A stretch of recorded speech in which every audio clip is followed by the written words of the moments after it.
വീഡിയോയിലേക്ക് കടക്കുന്നതിന് മുമ്പ് ചാനൽ ആദ്യമായിട്ടാണ് കാണുന്നതെങ്കിൽ സബ്സ്ക്രൈബ് ചെയ്യാനും കൂടെ കാണുന്ന ബെല്ലൈക്കൺ പ്രസ് ചെയ്ത് ഓൾ എന്ന ഓപ്ഷൻ അമർത്താനും മറക്കല്ലേ. ഒരു നാഗശ്വിൻ സംഭവം. ഈ സിനിമ പ്രഭാസിന്റെ പേരിൽ പറയുന്നതിനേക്കാൾ അങ്ങനെ പറയാനാണ് എനിക്കിഷ്ടം.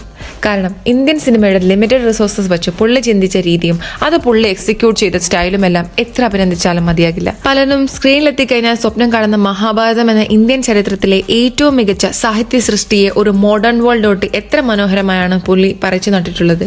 അതും വിഷ്വലി ഇന്ത്യൻ സിനിമ ഇന്നേ വരെ കണ്ടിട്ടില്ലാത്ത രീതിയിൽ ഗ്രാൻഡായി ഒരു എക്സ്പീരിയൻസ് ഒരുക്കാനും നാഗന് കഴിഞ്ഞിട്ടുണ്ട്. മഹാഭാരതം കണക്ട് ചെയ്തിട്ടുള്ളതും ക്ലൈമാക്സിലും മറ്റും ഇങ്ങനെ ഒരുക്കി വെച്ചിട്ടുള്ളതും കണ്ടറിയേണ്ട ഒരു എക്സ്പീരിയൻസ് തന്നെയാണ്. സിനിമ ഉടനീളം ഇങ്ങനെ കണ്ടിരിക്കുക എന്നത് തന്നെ മുടക്കിയ കാശിന് പോയതായിരുന്നു. വീണ്ടും പ്രഭാസിനേക്കാൾ നാഗ് ഇത് ബച്ചൻ എന്ന ലെജൻഡിന് കൊടുത്ത ട്രിബ്യൂട്ട് ആണെന്നാണ് തോന്നിയത്. ബച്ചന്റെ ഒന്നൊന്നര പെർഫോമൻസ് തന്നെയാണ് ഈ പടത്തിനെ അവസാനം വരെ പ്രേക്ഷകരെ പിടിച്ചിരുത്തി കൊണ്ടെത്തിച്ചത്. പ്രഭാസുമായുള്ള ഫേസ് ടു ഫേസ് സീനിൽ വരെ ഡബിൾ പഞ്ച് ആണ് ബച്ചൻ ഡോമിനേറ്റ് ചെയ്യുമ്പോൾ കിട്ടുന്നത്.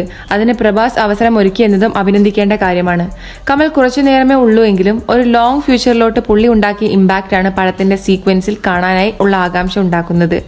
ദീപികയും ശോഭനയും അന്നാബൻ ഒക്കെ കിട്ടിയ റോളുകൾ നന്നായി തന്നെ ചെയ്തിട്ടുണ്ട്. പ്രഭാസ് VNB സീരീസിൽ കാണിച്ച ക്യാരക്ടറിന്റെ തനി പകർപ്പ് തന്നെയായി വരുന്നുണ്ടെങ്കിലും ഒരു തെലുങ്ക് ഹീറോയുടെ ഫോർമുലകളിൽ പുള്ളിയുടെ സീൻ പെട്ടുപോകുന്നുണ്ട് എന്നതൊരു യാഥാർത്ഥ്യം തന്നെയാണ്.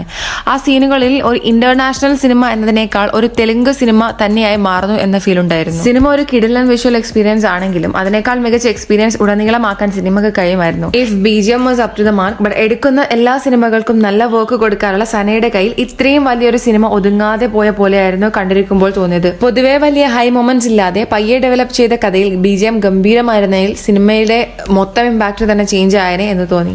അവസാനമായി നിങ്ങളൊരു അടിക്കടി ഹൈ മൊമെന്റ്സ് വരുന്ന ഒരു ഗംഭീര മാസ് ആക്ഷൻ സിനിമയാണ് കാണാൻ ഉദ്ദേശിക്കുന്നത് എങ്കിൽ ഒരു പക്ഷെ നിങ്ങൾക്ക് ചെറുതായ നിരാശയായേക്കാം. അതേസമയം നല്ലപോലെ ഡെവലപ്പ് ചെയ്ത് പറയുന്ന കഥയിൽ ക്ലൈമാക്സിൽ നല്ലൊരു ഗംഭീര എക്സ്പീരിയൻസ് ഒരുക്കിയിട്ടുള്ള ഗംഭീര വേൾഡ് ബിൽഡിംഗ് ഉള്ള കിഡ്ലൻ ക്യാരക്ടേഴ്സ് ഉള്ള ഒരു വിഷ്വൽ സ്പെക്ടാക്കിൾ ആണ് നിങ്ങൾക്ക് കാണേണ്ടതെങ്കിൽ കിട്ടാവുന്ന ഏറ്റവും മികച്ച തിയേറ്ററിൽ ഉടൻ ടിക്കറ്റ് എടുത്ത് കയറിക്കോളൂ.